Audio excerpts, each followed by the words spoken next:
बहनों की लालची भाभी। करिश्मा, रेशमा और मनीषा 3 बहनें हैं। उनका एक भाई भी है, मयंक। मयंक अपनी बहनों को बहुत प्यार करता है, लेकिन मयंक की पत्नी सविता इस मामले में मयंक से बिल्कुल ही अलग है। वो अपनी ननदों का जितना बुरा कर सकती है उतना बुरा करती ही रहती है और अपनी ननदों पर हुक्म भी चलाती है। करिश्मा, करिश्मा, तुमने अभी तक नाश्ता नहीं बनाया? तुम्हारे भैया को ऑफिस जाने में देर हो रही है। हाँ भाभी, बस अभी बनाती हूँ। करिश्मा, तुम ये ढीलापन छोड़ दो, कल को पराये घर जाना है। वहाँ अगर तुम इस तरह से काम करोगी तो लोग क्या कहेंगे कि माँ ने और भाभी ने कुछ सिखाया नहीं। और तुम्हारी दोनों बहनें कहाँ हैं? रेशमा मार्केट गई है और मनीषा सो रही है। क्या? सुबह के 8 बज रहे हैं और ये महारानी अभी भी सो रही है? ये कहते हुए सविता अपनी सास दुर्गा देवी के पास जाती है। माँ जी, देख रही हो अपनी बेटियों के तौर तरीके? क्या हुआ बहू, सुबह सुबह क्या कर दिया मेरी बेटियों ने? अरे एक तो अभी अभी उठकर किचन में गई है, दूसरी सुबह सुबह बाहर चली गई और तीसरी अभी तक सो रही है। क्या करूं मैं इन तीनों का, मैं तो परेशान हो गई हूँ। जा जाकर उठा उसे और रेशमा से मैं बात करती हूँ। सविता सीधा मनीषा के कमरे में जाती है और उससे कहती है, महारानी जल्दी उठो, सूरज सर पर आ गया है। भाभी थोड़ी देर और सोने दो ना, मैं रात को लेट सोई थी। वो क्या ना यूनिट टेस्ट चल रहे हैं। शराफत से उठती है या नहीं, या फिर पानी की भरी बाल्टी डालो तेरे ऊपर। नहीं भाभी, मुझे बिस्तर में नहीं लाना, उठती हूँ मैं। मनीषा जल्दी से उठकर बाथरूम में चली जाती है। सभी आराम से बैठकर नाश्ता कर रहे होते कि तभी रेशमा बाजार से हाथ में सामान लिए आ जाती है। रेशमा को देखते ही सविता उस पर बरस पड़ती है। लो, आ गई महारानी। ऐसा भी क्या सामान लाना था जो सुबह आंख मलते ही बाजार की तरफ रवाना हो गई?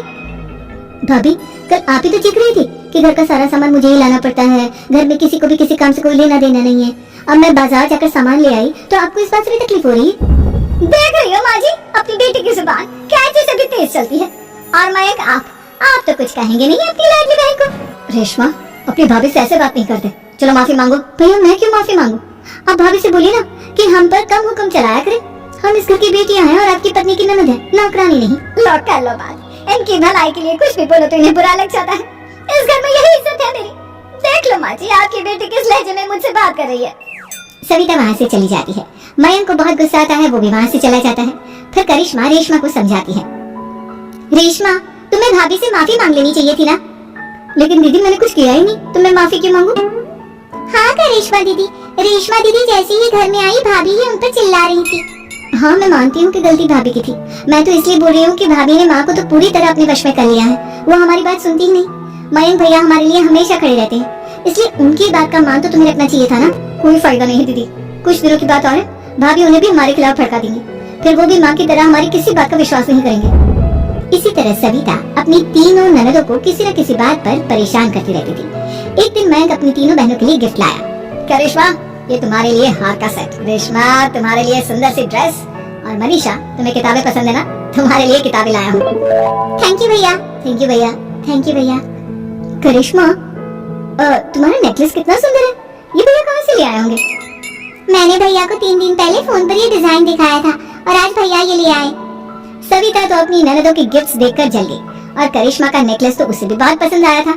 अपनी बहनों के लिए कितना अच्छा नेकलेस लेकर आए हैं, मुझे कभी कोई गिफ्ट नहीं दिया। मैं आज ही ये हार चुरा लूं। रात में सविता करिश्मा का हार चुरा लेती है और इसी तरह उसे अपनी ननदों की जो भी चीज अच्छी लगती वो उसे मांगती नहीं, बल्कि रात के अंधेरे में चुरा लेती। इसी तरह दिन बीतते गए और सविता ने मयंक के दिल में भी उसकी बहनों के लिए नफरत पैदा कर दी। एक दिन मयंक ने करिश्मा और रेशमा के लिए रिश्ता देखा और ये बात उसने घर में सबको बताई। माँ, करिश्मा और रेशमा के लिए बहुत अच्छा रिश्ता आया है, वो लोग कल इन्हें देखने आ रहे हैं। आप और सविता मिलकर सारी तैयारी कर लेना। ये सुनकर करिश्मा और रेशमा खुश हो जाती है, लेकिन सविता सोचती है, अगर इन दोनों बहनों की शादी हो गई तो घर और बाहर का काम कौन करेगा?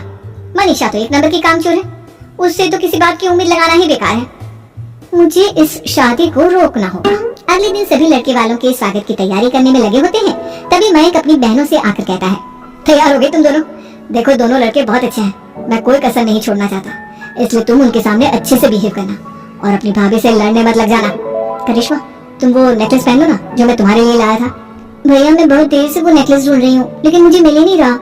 क्या तुमने नेकलेस खो दिया? तुम्हें पता भी है वो कितना महंगा था? तुम कोई काम ढंग से नहीं कर सकती। मयंक गुस्से में वहाँ से चला जाता है। थोड़ी देर बाद लड़के वाले भी आ जाते हैं। वो दोनों बहनों को पसंद कर लेते हैं और रिश्ता पक्का हो जाता है। लेकिन सविता के दिमाग में तो कुछ और ही खिचड़ी पक रही थी। वो पंडित जी के पास करिश्मा की कुंडली लेकर जाती है और उन्हें पैसे देकर करिश्मा की कुंडली बदलवा देती है। जब लड़के वालों के पास करिश्मा की कुंडली जाती है तो वो दुर्गा को फोन करते हैं। बहन जी, हमने करिश्मा की कुंडली अपने पंडित जी को दिखाई थी। आपकी बेटी की कुंडली नहीं बल्कि दोषों का पिटारा है। देखिए, मैं और मेरे पति इन सब बातों में बहुत विश्वास करते हैं, इसलिए हम आपकी बेटी से अपने बेटे की शादी नहीं करा सकते। इस तरह करिश्मा का रिश्ता टूट जाता है और सभी घर वालों को बहुत दुख होता है। अब कविता सोचती है, चलो करिश्मा का तो रिश्ता टूट गया, अब रेशमा का भी रिश्ता तोड़ना है। क्या करूं क्या करूं? अब सविता आवाज बदलकर किसी अननोन नंबर से रेशमा के होने वाले ससुराल में फोन करती है। हेलो, मैं कौन हूँ कौन नहीं ये आपके लिए जानना जरूरी नहीं, बस इतना सुन लो कि रेशमा का 2 साल से किसी के साथ अफेयर चल रहा है। बस रेशमा का रिश्ता तोड़वाने के लिए सविता का इतना कहना काफी था। अब रेशमा का भी रिश्ता टूट गया। मयंक और दुर्गा देवी ने रेशमा को खूब खरी खोटी सुनाई और उससे बार बार उस लड़के के बारे में पूछने लगे। आप दोनों मुझे क्यों परेशान कर रहे हो? अरे कोई लड़का होगा मेरी लाइफ में तो मैं बताऊंगी ना, जब कोई है ही नहीं तो कहाँ से लाऊं मैं कोई लड़का? तो तेरे होने वाले ससुराल वालों को फोन किसने किया था? माँ, मैं नहीं जानती किसने फोन किया था, मैं सच कह रही हूँ। मैं तो पहले ही कह रही थी इसकी लगाम खींच कर रखो, लेकिन मेरी सुनता ही कौन है? आप चुप रहिए भाभी, ये सब आपका ही किया धरा है।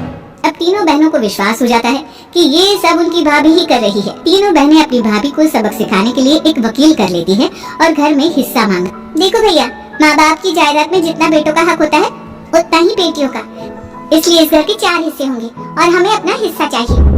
मैंने तुम्हारे लिए क्या क्या नहीं किया और तुम इस घर में हिस्सा मांग रही हो?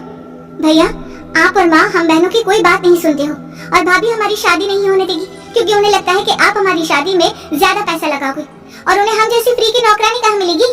तो हम भाभी के साथ तो रह नहीं सकते, हम बहनों को अपना हिस्सा चाहिए।